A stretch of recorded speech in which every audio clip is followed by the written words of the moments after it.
오늘 하나님의 말씀은 열왕기상 18장 1절로 19절 단락입니다. 엘리야와 아합에 관한 이야기입니다. 이 이야기의 내용이 엘리야가 아합의 신하 오바댜에게 아합에게 자신을 찾았다고 알리라 이렇게 명령하는, 그리고 이제 엘리야와 아합이 만나는 내용입니다. 핵심은 마침 이제 3여 년 만에 여호와와 엘리야가 한 팀이 되어서 바알과 한 팀을 이룬 아합과 대결하는 거예요. 아합과 이스라엘 백성은 여호와와 엘리야가 당연히 아합과 바알을 이길 것이다 이렇게 생각했을까요? 우리는 성경 내용을 잘 알아요. 그래서 당연히 여호와와 엘리야가 아합과 바알을 이길 것이라고 생각하지만 아합과 이스라엘 백성은 그렇게 생각하지 않은 겁니다. 그러니까 이게 현실 속에서 내가 이런 일을 겪을 때 우리가 머릿속으로 생각하는, 관념으로 생각하는 것에서 선택이 어긋날 수 있다는 거예요. 제 얘기는. 여러분이 오늘날 우리 그리스도인도 그렇다 이 말이에요. 지식적으로, 관념적으로, 추상적으로는 하나님을 믿지만은 현실 속에서 선택할 때에는 현실을 우선적으로 고려하는 경우가 적지 않다는 거죠. 세상 사람들은 당연히 이제 여호와 하나님, 그거는 성경 이야기는 그건 생각도 안 하지요. 아합과 이스라엘 백성같이 생각하는 것이 아주 특별하게 어리석고 믿음이 없는 것이냐, 그걸 한번 생각해 보시라는 거예요. 달리 말해서 영적으로 아주 무지하기 때문이 그들일까요? 아니면 그들이 아주 특별한 예외가 아니라 거의 대부분의 사람들은 오늘날도 역시 그들처럼 생각하면서 현실에서는 살아간다 이렇게 생각할 수 있는 것인가요? 그 점을 한번 살펴보란 말이에요. 사실 우리가 어떠한가 살펴보면 우리 역시 오늘날 당면하는 삶의 여러 정황에서 아합과 이스라엘 백성처럼 생각하기 쉽다 이 말이에요. 그걸 깨달을 수 있어야 돼요.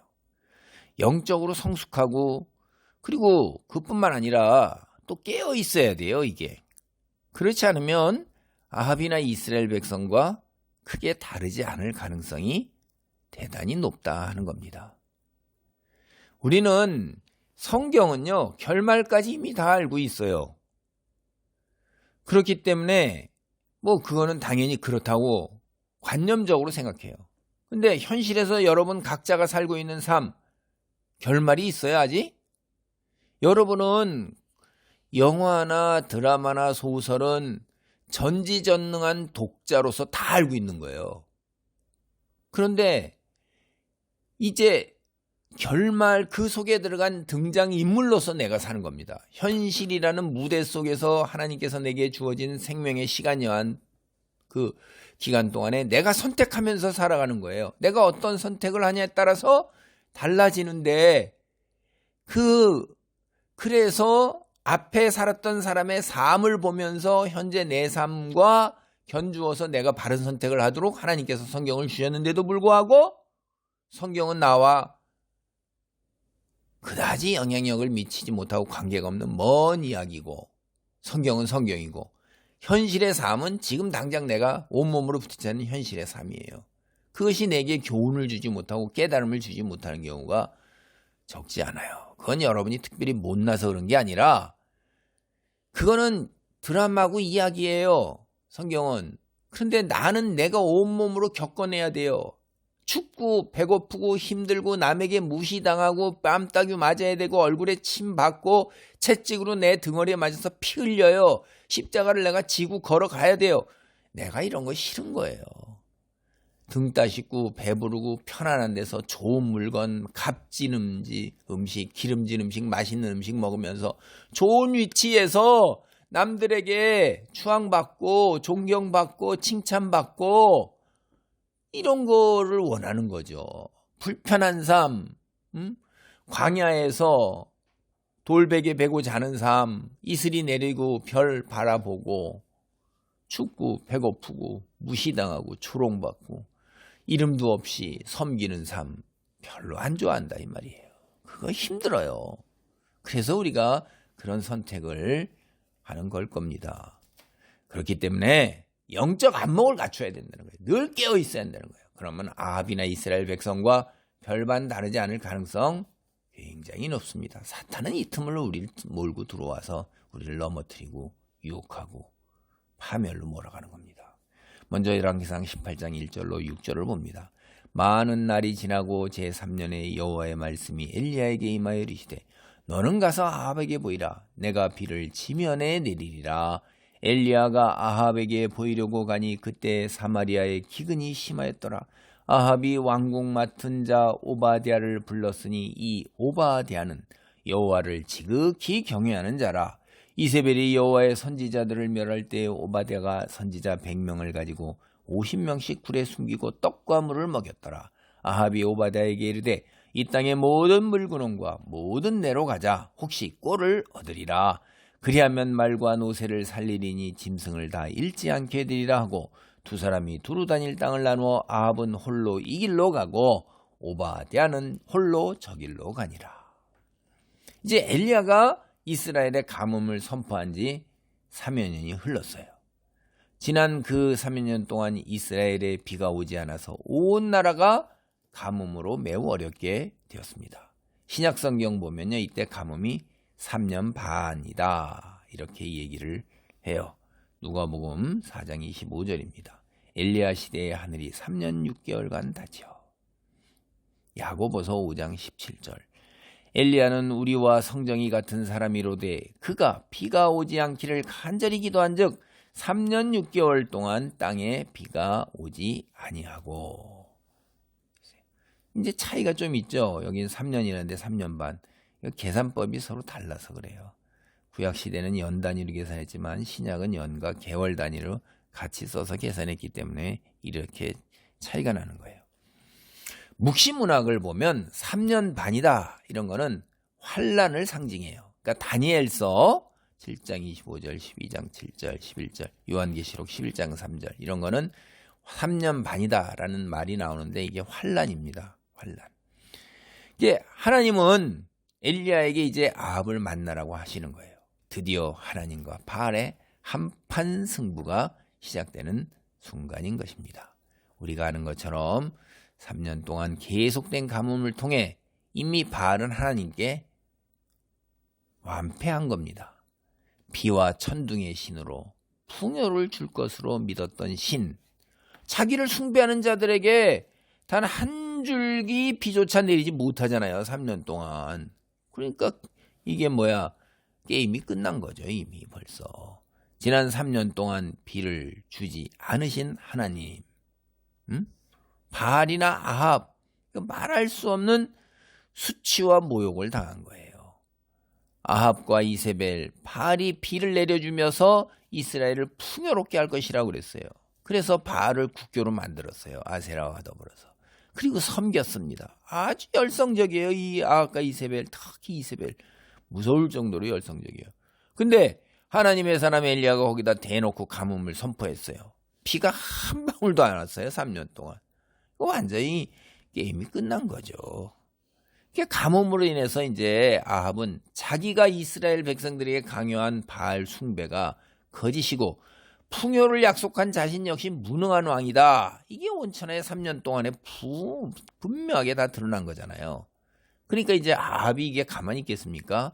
3년 동안 엘리야를 찾아서 복수하려고 눈에 불 켜고 엘리야를 찾는 건데 찾지를 못한 겁니다. 하나님께서 적절한 때에 엘리야를 사용하시려고 그를 그리시네가 그리고 바알의 본거지인 이세벨의 고향 근처 즉 이방 땅 사르밧에 감추어 두신 거예요. 그럼 못 찾은 겁니다. 이게 참 아이러니예요. 바알 종교를 이스라엘의 국교로 삼은 이세벨의 그 고향에서 떨어지지 않은 곳, 얼마 떨어지지 않은 곳에서 지냈다는 게 이게 참 역설적이잖아요. 엘리야를 찾으려 무던히 노력했지만 찾지 못했던 아합처럼 바알 역시 하나님의 사람이 자기 본거지에 있는데 손도 못 댄다 이 말이에요. 무기력하고 무능하기 짝이 없는 존재죠 이게. 그러니까 지극히 당연한 이야기지만 영적 맹인만 깨닫지 못하는 진실이 있어요. 그게 뭐냐? 바른 능력을 지닌 신이 아니다는 거예요. 인간이 자신의 탐욕을 채우기 위해서 만들어낸 조각품에 지나지 않는다는 거죠. 이게 세상에 존재하는 모든 우상의 실체예요. 뭐 세계 최대니 뭐 동양 최대니 해봐야 자기들이 깎아 만들었잖아요. 부어 만들었잖아요. 그리고 색칠했잖아요. 그리고 뭐 눕는데 무슨 특별한 식을 한다고 그러고 뭐 이런 여러 가지 웃기는 얘기들입니다. 한마디로. 그래놓고 신이라고 그래요. 거기서. 우상이요. 인간이 손으로 돌과 나무, 금속으로 깎고 쪼고 부어 만든 신이고 금치라고 그런 거예요. 그리고 신이라고 이름 붙여서 복 주옵소서라고 그러면서 거기서 온갖 참 난리를 피는 겁니다. 웃기는 거죠. 이제 엘리야가 하나님의 말씀에 따라 스스로 아합 앞에 모습을 드러낼 때가 된 것입니다. 성경을 읽어가는 우리들은 하나님의 능력과 바알의 무능함을 봐요. 그래서 이스라엘이 하나님께 빨리 돌아왔으면, 그리고 저 어리석음에서 벗어나 오로지 하나님만을 섬겼으면, 이렇게 누구나 거의 다 대부분 그렇게 간절한 마음을 갖게 됩니다. 조금 교회 나가다 보고 글을 읽다 보면 우리가 마치 영화나 드라마 보면서 주인공 막 닥친 불행이나 어려운 거 겪으면 그거 빨리 벗어났으면, 그걸 저 꿰뚫어 봤으면, 이거 도와주는 사람인데 저 사람이 마치 자기 원수가 아닌데 그거에서 벗어났으면, 이런 거 다 마음이 있잖아요. 똑같아요. 성경 읽다 보면.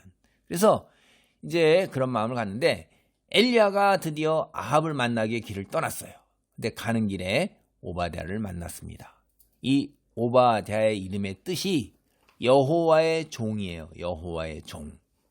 정말 그 이름대로 사는 사람 같아요. 소선지서를 보면 오바댜서가 있어요. 이 같은 사람이냐? 모릅니다. 그렇지만 우리가 아는 거는 오늘 본문을 보면 그는 아합의 국내 대신이고 하나님을 매우 깊이 경외하는 자예요. 이세벨은요, 바알 종교를 아주 열심히 섬겼어요. 그리고 노골적으로 하나님의 선지자들을 학살했어요. 그리고 바알 종교를 이스라엘 전체에 보급하는데 어마어마하게 앞장섰어요. 아주 자기 생애가 그걸로 다 도배를 한 거죠. 이스라엘에서 여호와의 종교를 아예 뿌리 뽑으려 한 거예요. 그뿐만 아니라 바알을 보급하는 걸 넘어서서 다른 종교, 참 하나님, 이건 아예 뿌리 뽑으려는 거예요. 사탄이에요, 이게. 사탄이 역사한 겁니다, 이게. 여기에 들어와서. 지금 이스라엘의 상황은 굴러온 돌이잖아요, 이게. 근데 박힌 돌을 빼려 하고 있어요. 그런 말이 딱 맞는 거예요. 이런 상황에서도 오바댜는 몰래 여호와의 선지자 100명을 50명씩 나누어 2개의 굴에 숨기고 그들을 먹이고 살렸어요. 얼마 동안 그렇게 했는지 모르겠는데 이스라엘 온 땅에 기근이 임할 때 100여 명을 먹여 살렸어요. 야, 이거 상당한 부가 있는 겁니다. 재산이 있고 물질이 있는 거예요. 그러지 않고는 이렇게 할 수가 없죠. 아합이 말과 짐승에게 먹일 풀을 찾아놨었을 때 자신의 영토의 반을 오바댜에게 맡겼어요. 넌 그쪽 가서 살펴라. 자신이 나머지 반을 순회하는 거예요. 이런 걸로 보면 오바댜의 지위가 상당히 높았다. 국내 대신인데 상당히 높았고 또 그에 대한 아합의 신뢰가 상당히 높았구나라는 걸 알 수가 있어요. 아마도 이런 걸로 미뤄보면 오바댜가 아합 왕국에서 제2인자였을 가능성도 상당히 높습니다. 근데 이런 사람이 현실에서 자신의 생명을 비롯한 모든 것을 내걸고 여호와의 선지자들을 숨기고 살리는 겁니다. 이세벨이 이 사실을 아는 순간 그는 살아남기 힘들었을 거예요. 힘듭니다, 이건. 집안도 다 풍비박산 나면서 재산도 뺏기고 우리 뒤에 나오는 이야기 보면 그러지 않은데도 나봇의 포도원 이야기 보면 이세벨이 얼마나 무서워요. 그런데 오바댜는 대단한 믿음의 소유자다, 이 말이에요. 현실적으로 대단한 겁니다. 하나님은 우리가 전혀 예상하지 못한 곳에 자기 사람을 두시고 바알에게 무릎을 꿇지 않은 7,000명을 보존하십니다. 뒤에 나옵니다. 우리는 아합이 말에게 먹일 풀을 찾아 나섰다. 여기에서 이게 말을 대단히 중요하게 생각하는구나. 자기 백성 굶어 죽는 것보다 아합 먹일 풀을 찾아나서요. 자, 말이 대단히 중요하구나. 아합에게는. 이게 이제 실제로 뒤에 성경을 보면 아시리아 왕 이제 살마네셀 3세 거기에 기록이 이런 사실이 나와요. 예. 이 아시리아 왕 이런 사람들 지금 우리가 비석 찾아놔서 거기에 다 이런 성경의 이야기 나오는 거 확인을 해주고 있습니다. 주전 853년에 이제 카르카르라는 곳에서 이스라엘의 아합 왕과 이 하다데세르로 알려진 시리아의 베나다디세가 연합해서 살마네셀 3세에 대항해서 싸웠다가 패한 적이 있어요. 이때 아합이 시리아에게 군마 2,000匹를 주었다고 이야기합니다. 오늘날도 말 2,000匹이라는 게 얼마나 많은 거예요. 당대에 어마어마한 거죠.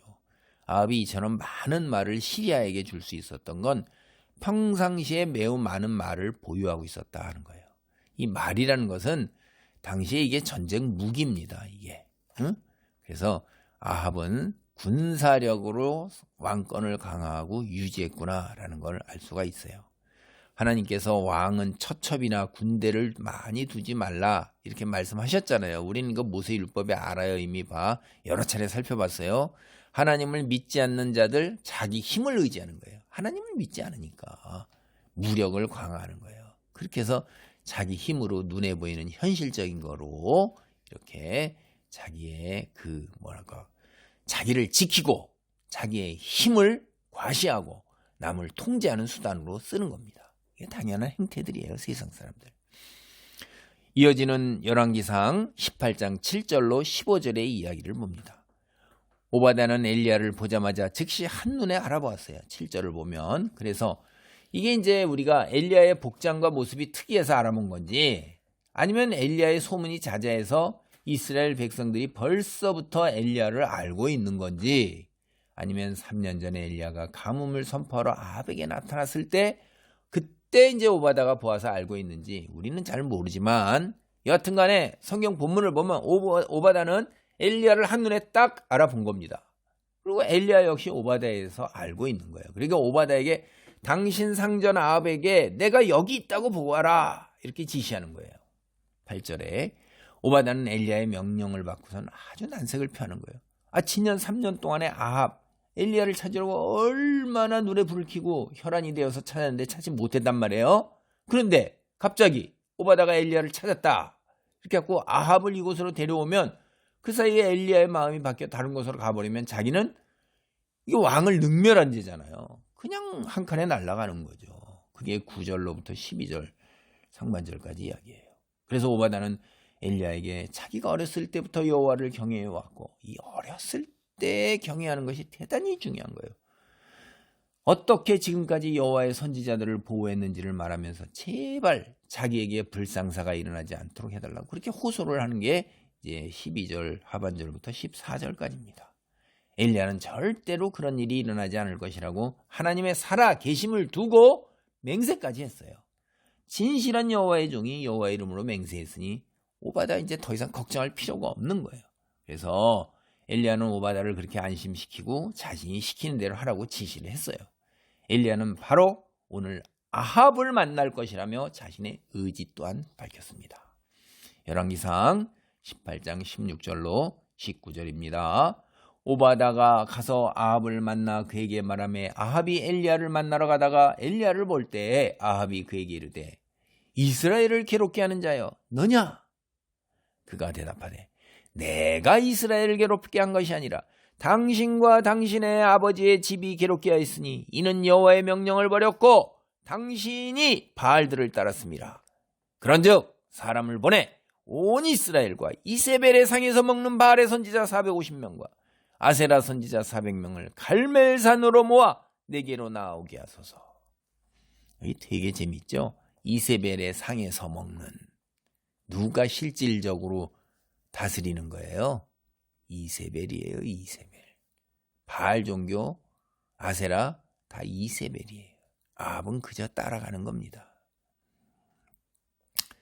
오바다가 이제 아합에게 엘리야 있는 곳을 알리자 아합이 곧장 엘리야를 만나러 왔습니다. 그가 엘리야에게 다짜고짜 맨 처음 한 말이 이스라엘을 괴롭히는 자여 너냐 이거예요. 아합 참 머리가 모자라요 보면. 아니 지금 가뭄으로 인한 기근 때문에 이스라엘이 겪는 모든 고통과 문제가 엘리야 때문이에요. 근데 그렇게 생각하는 거잖아요. 그러니까 엘리야 너가 기근을 선포해서 그렇다. 아 그러면 엘리야가 기근 선포하면 엘리야는 얼마나 무서운 사람이에요. 천지를 다스리는 힘을 가지고 있어요. 이 멍청한 거예요. 대다 보면 하나님의 선지자인 엘리야의 가뭄 선포 때문에 바알이 화가 나서 이스라엘 비를 내리지 않는다. 뭐 이렇게 생각하나요? 이 멍청하잖아요. 도대체가. 아 그럼 바알이 이거 응? 이 엘리야만 또 못한 거예요? 그럼 엘리야를 잘 다스려야 되잖아요. 응? 잘 말도 안 되는 거죠. 아합은요 자신이 하나님께 등 돌리고 바알 숭배해서 하나님을 심판받는다고 생각하지 않는 거예요. 이게 영적으로 맹인인 거예요. 이게 그러니까 여전히 하나님이 아니라 바알이 비를 내리지 않는다고 지금 생각하고 있는 겁니다. 그래서 이처럼 엘리야로 인해 비가 오지 않는다, 바알이 화가 나서 비를 주지 않는다, 이렇게 말도 안 되는 생각을 하고 있는 거죠. 아합은요 엘리야를 아간 정도로 생각하는 거예요. 옛날 여호수아 시대 때 아간이 금과 옷을 숨기는 바람에 온 이스라엘에 하나님의 재앙, 하나님께서 화를 내셔서 재앙이 임했던 거 회상하면 엘리야 때문에 네가 아간과 같은 제2의 아간 때문에 바알이 비를 내리지 않는다는 거예요. 이게 아간이 이스라엘을 괴롭혔던 것을 묘사하는 동사, 그 괴롭게 하다, 그거 아골이거든요. 아골. 그래서 아골골자이가 거기서 나오는 거예요. 그 동사를 엘리야에게 적용해서 엘리야를 비난하고 있는 것입니다. 제가 성경에서 나오는 그 단어들 이렇게 보면 그거 다 연상되고 연결이 되어 있습니다. 성경은 그렇게 이렇게 있지 그냥 이렇게 툭 튀어나와서 생뚱맞게 그렇게 이야기하고 그렇게 하는 게 아닙니다. 여러분. 사람이 왜 이렇게 어리석기만 한지 영적인 진리들을 깨닫는 데 있어서 상식적으로 우리가 볼 때 참 납득하기 어려운 일들이 벌어져요. 이스라엘에 임한 기근, 여호와 하나님과 맺은 이스라엘의 언약 파괴로 인한 것이에요. 다시 말해서 하나님께서 엘리야를 통해 이스라엘에 내리는 심판이라는 것을 이걸 깨닫지 못한다 이 말이에요. 삼척동자도 우리는 다 알잖아요. 지금 성경만 읽고 교회 나오면 하나님 말씀에 순종하지 않아서 하는 이걸 다 하는데 왜 아합은 모르냔 말이에요. 왕이나 되면서. 그리고 이스라엘 백성은 다 바알과 아세라 선지 다 따라가잖아요. 오바다 하나 남고 기가 막힌 거야 이게. 이 영적인 진리는 우리가 눈으로 보면 참 우리가 우리의 이해를 넘어서는 게 많죠. 보세요. 여로보암, 바하사, 시므리, 오므리 이런 왕조로 이어질 때 여호와의 역사를 보면 아니 다 자기네가 겪고 살아왔잖아요. 최근에 그냥 빨리 바알 버리고 여호와께 돌아와야 하는데 오히려 모든 문제가 여호와 선지자 때문에 바알이 분노해서 일어난 일이라고 생각하는 거예요. 이게. 응?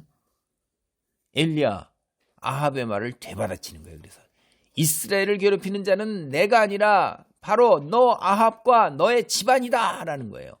아합과 너의 집안이 왜 이스라엘을 괴롭히는 자냐 하는 설명도 붙여주고 있어요.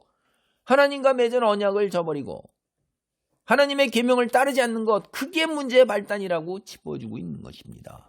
즉 이스라엘에 임한 기근과 재앙 모두 너 그리고 너의 집안 바알을 섬기는 데서 비롯된 거다. 엘리야 자신 이스라엘의 기근을 선포하긴 했지만 아니 내 말 따라서 그 기근이 그냥 다 이루어지냐? 나 그런 사람 아니다. 내 뒤에 계신 하나님께서 하신 일이다 라는 거예요. 이스라엘이 하나님과 언약을 저버리고 하나님 말씀을 지키지 않으면 그러면서 너희가 천둥과 비의 신이라고 생각하는 가나안 이방신, 바알, 아세라 이런 우상 숭배했기 때문에 하나님이 심판하는 거다. 자신은 심판의 결과로 기근을 선포하라 하신 하나님 말씀을 따라서 그냥 선포했을 뿐이다. 내 말이 그렇게 초자연적으로 그냥 다 자연을 다 넘어서서 다 운행을 내가 마음대로 하는 그런 사람이냐. 여기서 이제 이스라엘이 당면하고 있는 기근 문제가 종교 문제라는 걸 우리가 알 수가 있어요. 이스라엘의 기근은 하나님의 심판이지 바알의 분노가 아니라는 거예요. 바알은 그럴 능력이 없잖아요. 근데 엘리야가 이런 자신 주장을 갖다가 입증할 수 있는 길이 있을까요? 그래서 입증하는 거예요. 이제 어떻게 엘리야가 아합에게 갈멜산에서 기근이 하나님으로 말미암았냐 혹은 바알로 말미암았냐, 바알이 화가 나서 안 주는 거냐 따져보자, 이런 거예요. 그래서 엘리야는 아합에게 갈멜산에서 만나자, 꼭 바알과 바알 선지자 450명, 아세라 선지자 400명 데리고 오라 이 말이에요. 응? 근데 바알과 아합이 무능하다는 건 3년 동안 온 천하에 사실 다 드러났는데도 아합은 이 모든 거를 엘리야 탓으로 돌리는 거예요. 비를 주어 사람에게 풍요를 준다고 믿었던 바알이 지난 3년 동안 비를 내리지 못한 게 아니라 비를 안 내렸다고 생각해요. 화가 나서. 그러니까 바알을 숭배하는 자들의 삶이 공경에 처해 있는 거예요. 응? 그는 정말 신이 아니란 말이에요, 그게. 근데도 아합이나 이스라엘 백성들은 이 사실을 깨닫지 못하고 받아들이지 않는 거예요. 이게 영적으로 맹인인 것입니다, 이게.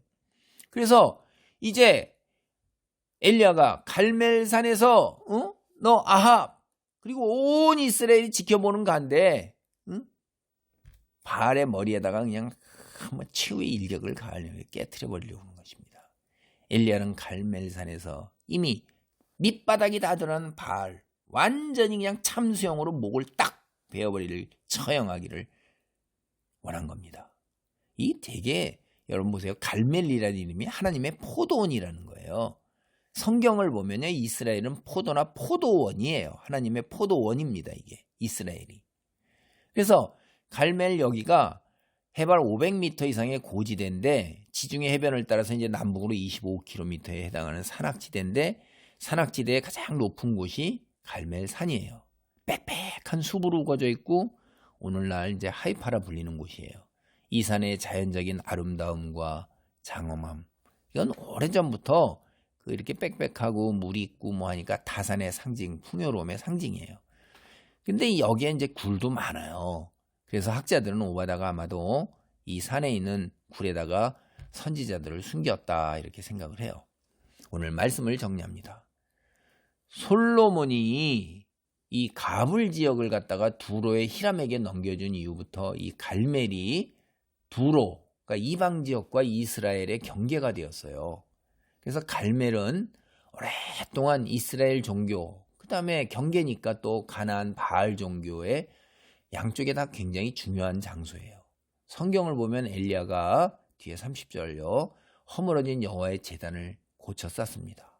이곳에서 오랫동안 여호와께 예배를 드려왔지만 이세벨이 그 예배를 파괴했던 거예요. 그래서 엘리야가 갈멜산 위에서 여호와께 다시 제단을 쌓는다. 그거는 이세벨이 허물어버린 여호와의 종교를 다시 쌓는 상징적인 그런 굉장히 큰 의미가 있는 것입니다. 가나안 종교에서 갈멜은 바알의 거처지로도 여겨지기도 했어요. 갈멜에서 주후 3세기까지 사람들이 바알을 숭배하는 흔적이 남아 있습니다. 이런 상황을 종합하면 엘리야가 갈멜에서 아합을 만나고자 하는 것, 진정한 갈멜의 주인 누구냐? 갈멜산에서 진짜로 제사를 받아야 할 합당한 신이 누구냐? 여호와냐 바알이냐? 판가름하자는 거예요. 엘리야의 이런 도전은 오늘 우리에게도 그대로 적용됩니다. 우리는 무엇을 우선적으로 중요하게 선택해야 하나요? 천국에서의 영원한 삶인가요? 아니면 지금 당장 이 세상에서의 삶인가요? 여러분, 양다리나 혹은 둘 사이의 중간지대가 존재하지 않습니다. 차든지 덮든지 하는 거예요. 미지근한 게 없습니다. 우선순위는 하나가 앞서면 다른 하나는 뒤로 처지게 마련이에요. 1등은 하나지 어떻게 1등이 둘 다 될 수가 있냐? 아니, 경기에서는 올림픽 경기나 다른 경기에서는 그럴 수 있는데 하나님은 그러지 않다고 분명하게 선언하셔요. 차든지 덮든지 하라. 미지근한 거 아니다. 둘밖에 없다고 딱 선언하셨어요. 세상 사람은 말할 것도 없어요. 근데 안타깝지만 적지 않은 교인들이 양다리를 걸치거나 혹은 지금 당장 이 세상에서 누리는 삶을 하나님보다 더 중요하게 생각해요. 여러분, 제가 간절히 말씀드립니다. 엘리야의 오늘 이야기를 관념으로 받아들이지 마세요. 지금 당장 내 삶에 적용하는 그런 믿음과 지혜가 있기를 기도합니다. 아멘. 할렐루야. 하나님 감사합니다. 하나님의 놀라운 은혜와 자비가 있어 내 눈이 열려서 하나님 말씀을 볼 수 있게 되고 내게 부드러운 마음을 주셔서 하나님을 믿고 의지하고 순종하게 하시니 감사합니다. 어둠의 세력은 어떻게 하든지 내게 다가와서 나의 믿음을 흔들리게 하고 세상 양다리를 걸치게 하여 하나님을 떠나도록 만들어 놓습니다. 주여, 잠시 불편하고 힘들고 때로 고난이 온다 할지라도 믿음 가운데 우뚝 서서 거룩함으로 온 세상에 하나님의 살아계심을 드러내게 하시고 생명의 씨앗을 심는 데에 동참하여 30배, 60배, 100배의 결실을 거두는 아름다운 삶, 축복된 삶이 내게 주어지기를 간절히 간구합니다. 주님 홀로 영광 받으소서. 예수님의 이름으로 기도하옵나이다. 아멘.